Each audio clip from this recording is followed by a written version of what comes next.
രാജാവിന്റെ സേനാപതിയായ നയമാൻ മുഖാന്തരം യഹോവ അരാമിന് ജയം നൽകിയതുകൊണ്ട് അവന്റെ യജമാനൻ അവനെ മഹാനും മാന്യനുമായി എണ്ണി. അവൻ പരാക്രമശാലിയെങ്കിലും കുഷ്ഠരോഗിയായിരുന്നു. അരാമ്യർ കവർച്ചപ്പടയായി വന്നിരുന്നപ്പോൾ ഇസ്രായേൽ ദേശത്ത് നിന്ന് ഒരു ചെറിയ പെൺകുട്ടിയെ പിടിച്ചുകൊണ്ടുപോയിരുന്നു. അവൾ നയമാന്റെ ഭാര്യയ്ക്ക് ശുശ്രൂഷ ചെയ്തു വന്നു. അവൾ തന്റെ യജമാനത്തിയോട്, യജമാനൻ ശമരിയിലെ പ്രവാചകന്റെ അടുക്കൽ ചെന്നെങ്കിൽ അവൻ അവന്റെ കുഷ്ഠരോഗം മാറ്റിക്കൊടുക്കുമായിരുന്നു എന്ന് പറഞ്ഞു. അവൻ ചെന്നു തന്റെ യജമാനോട്, ഇസ്രായേൽ ദേശക്കാരിയായ പെൺകുട്ടി ഇന്ന പ്രകാരം സംസാരിച്ചു എന്ന് ബോധിപ്പിച്ചു. നീ പോയി വരിക, ഞാൻ ഇസ്രായേൽ രാജാവിന് ഒരു എഴുത്തു തരാമെന്ന് അരാം രാജാവ് പറഞ്ഞു. അങ്ങനെ അവൻ 10 താലന്ത് വെള്ളിയും 6000 ശേക്കൽ പൊന്നും 10 കൂട്ടം വസ്ത്രവും എടുത്ത് പുറപ്പെട്ടു. ഇസ്രായേൽ രാജാവിന്റെ അടുക്കൽ എഴുത്തും കൊണ്ടുചെന്നു. അതിൽ ഈ എഴുത്ത് കൊണ്ടുവരുന്ന എന്റെ കൃത്യൻ നയമാന്റെ കുഷ്ഠരോഗം നീ മാറ്റിക്കൊടുക്കേണ്ടതിന് ഞാൻ അവനെ നിന്റെ അടുക്കൽ അയച്ചിരിക്കുന്നു എന്ന് എഴുതിയിരുന്നു. ഇസ്രായേൽ രാജാവ് എഴുത്ത് വായിച്ചപ്പോൾ വസ്ത്രം കീറി, അവനിതാ കുഷ്ഠരോഗം മാറ്റിക്കൊടുക്കേണ്ടതിന് ഒരാളെ എന്റെ അടുക്കൽ അയച്ചിരിക്കുന്നു. മരിപ്പിക്കുകയും ജീവിപ്പിക്കുകയും ചെയ്യുവാൻ ഞാൻ ദൈവമോ? നോക്കുവിൻ, അവൻ ഇതിനാൽ എന്നോട് ഷണ്ടയ്ക്ക് കാരണം അന്വേഷിക്കുകയല്ലയോ എന്ന് പറഞ്ഞു. ആമേൻ. മതി. അവിടെ ചുരുക്കി വായിക്കുമ്പോൾ 5 വിധത്തിലുള്ള പ്രാഗൽഭ്യം, ക്വാളിറ്റി ഉള്ള വ്യക്തിയാണ് ആര്? നയമാൻ. പരാക്രമശാലി, മഹാൻ, മാന്യൻ, അരാമിന് ജയം കൊടുത്തവൻ. പിന്നെ 5 ക്വാളിറ്റി അവനുണ്ട്. സ്തോത്രം. പക്ഷേ അരാം രാജാവിന്റെ തന്നെ എഴുത്തും കൊണ്ടാവാൻ പോയത്. പകലിടന്ന് തിരിഞ്ഞ് നമ്മളെ ചിന്തിക്കേ. ഇതൊക്കെ ഉണ്ടായിട്ടും മഹാപുരുഷന്റെ ഉള്ളിലുണ്ടെന്ന്. ഇനി ലോകഗതിയിലേക്ക് നമ്മൾ നോക്കിയാല് മാന്യതയും മഹത്വവും ജയവും നന്മയും വിടുതലും കിരീടവും സിംഹാസനവും ഉള്ളവരുടെ ഉള്ളിൽ കുഷ്ഠമിരിക്കുമ്പോ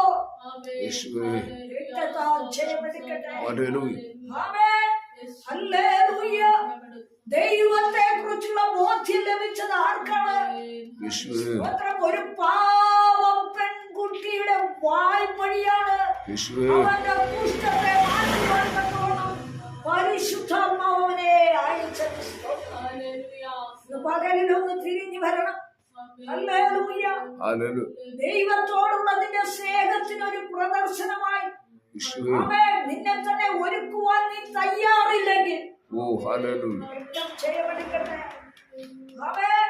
കണ്ടതും കേട്ടതും പറഞ്ഞതും ചെയ്തതും അതിന്റെ വലിപ്പവും അതിന്റെ പൊക്കവും കൊടുത്തതും മേടിച്ചതിന്റെ ഉപകാരങ്ങളെ പലപ്പോഴും നീ അത് പൊക്കിപ്പിടിച്ച് കാണിച്ച് ജനത്തെ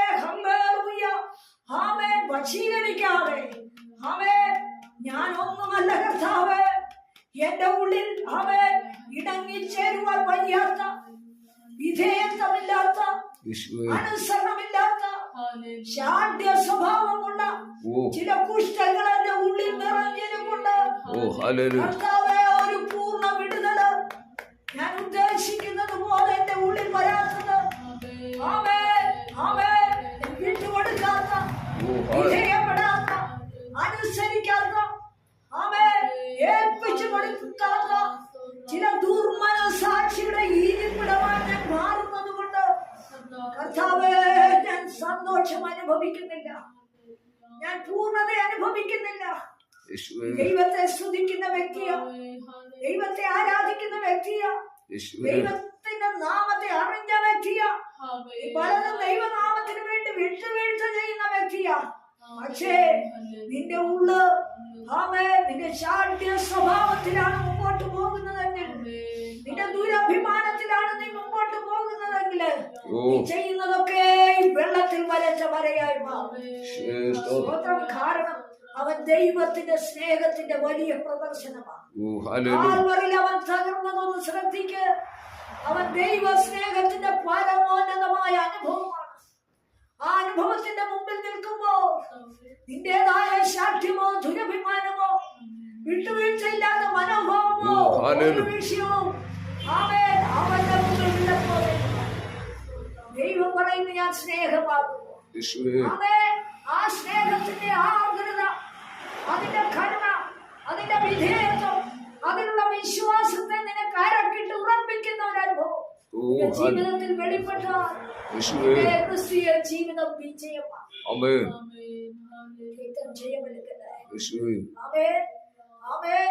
പ്രവചനം 5:18 മുതൽ ചില വാക്യം കൂടി പെട്ടെന്ന് വായിച്ചു നിർത്താൻ ആഗ്രഹിക്കുക. സ്തോത്രം. യെശയ്യാ 5 അതിന്റെ 18. സ്തോത്രം. ഹല്ലേലൂയ. ആമേൻ. യേശുവിന്റെ നാമം. വ്യാജഭാഷം കൊണ്ട് അകൃത്യത്തെയും വണ്ടിക്കയറുകൊണ്ട് എന്ന പോലെ പാപത്തെയും വലിക്കുകയും അവൻ ബന്ധപ്പെട്ട തന്റെ പ്രവൃത്തിയെ വേഗത്തിൽ നിവർത്തിക്കട്ടെ, കാണാമല്ലോ. ഇസ്രായേലിൻ പരിശുദ്ധന്റെ ആലോചന അടുത്തു വരട്ടെ, നമുക്ക് അറിയാമല്ലോ എന്ന് പറയുകയും ചെയ്യുന്നവർക്ക് അയ്യോ കഷ്ടം. തിന്മയ്ക്ക് നന്മ എന്നും നന്മയ്ക്ക് തിന്മ എന്നും പേർ പറയുകയും ഇരുട്ടിനെ വെളിച്ചവും വെളിച്ചത്തെ ഇരുട്ടുമാക്കുകയും കയ്പിനെ മധുരവും മധുരത്തെ കയ്പുമാക്കുകയും ചെയ്യുന്നവർക്ക് അയ്യോ കഷ്ടം. തങ്ങൾക്ക് തന്നെ ജ്ഞാനികളായും തങ്ങൾക്ക് തന്നെ വിവേകികളായും തോന്നുന്നവർക്ക് അയ്യോ കഷ്ടം. വീഞ്ഞു കുടിപ്പാൻ വീരന്മാരും മദ്യം കലർത്തുവാൻ ശൂരന്മാരുമായുള്ളവർക്കും സമ്മാന നിമിത്തം ദുഷ്ടനെ നീതീകരിക്കുകയും നീതിമാന്റെ നീതിയെ ഇല്ലാതാക്കുകയും ചെയ്യുന്നവർക്കും അയ്യോ കഷ്ടം. അതുകൊണ്ട് തീനാവ് താളടിയെ തിന്നുകളയുകയും വൈക്കോൽ ജ്വാലയാൽ ദഹിച്ചു പോവുകയും ചെയ്യുന്നത് പോലെ അവരുടെ പേര് കെട്ടുപോകും. ചിലരുടെ പേര് കെട്ടുപോകാൻ കാരണം എന്താ?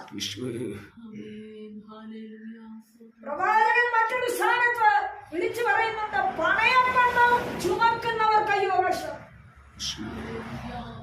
കുടുംബങ്ങൾ നശിക്കുന്നിടത്ത് പണയം വാങ്ങുന്ന വിഷയമുണ്ട്. അതായത് പൊന്നിന് പൈസ കൊടുത്തിട്ട് അത് വെച്ച് ഈടാക്കി വെച്ചിട്ട് പലിശ മേടിച്ച് കഴിക്കുക. അവിടെ കുടുംബമൊക്കെ നശിച്ചേ പോകത്തുള്ളൂ.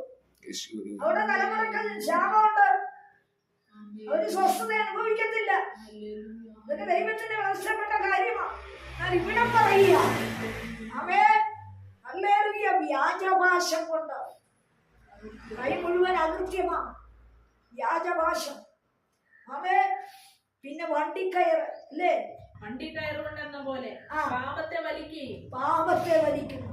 അടുത്തത്, അവൻ ബന്ധപ്പെട്ട് തന്റെ പ്രവൃത്തിയെ വേഗത്തിൽ നിവർത്തിക്കട്ടെ, കാണാമല്ലോ. ഇസ്രായേൽ പരിശുദ്ധന്റെ ആലോചന അടുത്തു വരട്ടെ, നമുക്ക് അറിയാമല്ലോ എന്ന് അറിയാമല്ലോ, കാണാമല്ലോ. ദൈവം പറഞ്ഞിരിക്കുന്ന ആലോചന കാണട്ടെ, ഒന്ന് അറിയട്ടെ. എന്നാൽ ഈ ജനം അകൃത്യം വലിച്ചുകൊണ്ടിരിക്കുന്ന ജനമാണ്. അവരുടെ ഭാഷകൾ വ്യാജമാണെന്ന് പരിശുദ്ധാത്മാവോടെ രേഖപ്പെടുത്തിയിരിക്കുമ്പോൾ നന്മയെ തിന്മയാക്കിയും ന്യായത്തെ അനീതിയാക്കിയും മധുരത്തെ കൈപ്പാക്കി ഇരിക്കുന്ന ജനം, അവരുടെ കൈകൾ പണയപ്പെടാൻ ചുമന്നു കൂട്ടുന്നവരുടെ പട്ടികയിലാണ്. പിതാക്കന്മാർ അങ്ങനെ തന്നെ ജീവിച്ചവരാ. അതുകൊണ്ട് ദൈവം പറയുക, എനിക്ക് ആ ജാതിയോട് മടുപ്പാണ്, അവരുടെ വേര് കെട്ടുപോകുമെന്ന എന്ന് പറഞ്ഞാൽ അവിടെ തലമുറയ്ക്ക് സ്വസ്ഥത ഉണ്ടാകത്തില്ല. അവിടെ തലമുറകൾ ശുഭപ്പെടുകയില്ലെന്ന്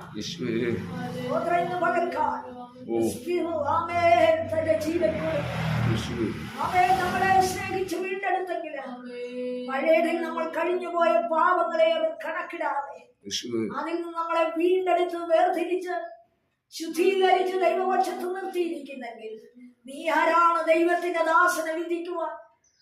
ദൈവത്തിന്റെ ജനത്തെ വിധിക്കുവാൻ നീ ആരാണ്? അവരെ ആട്ടിക്കളയുവാൻ നീ ആരാണ്? അവരോട് എതിര് പറയുവാൻ നീ ആരാണ്? അവരെ നീ തള്ളുവാൻ നീ ആരാണ്? സ്തോത്രം.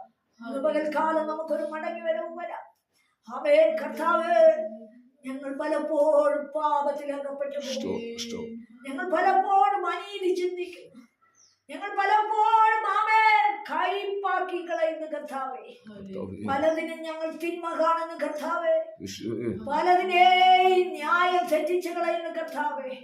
ഇല്ല കർത്താവേ, നീ ഞങ്ങൾക്ക് വേണ്ടി സഹിച്ച നിന്റെ പരമാർത്ഥ മനസ്സിനെ ഞങ്ങൾ ഓർത്ത് ആ ദൈവ സ്നേഹത്തിലേക്ക് ആർദ്രമായി ഒന്ന് അടുത്തു വരുവാൻ ഞങ്ങളെ സഹായിക്കണമേ. ഈ വചനത്താൽ ദൈവമായ കർത്താവ് നമ്മളെ അനുഗ്രഹിക്കട്ടെ.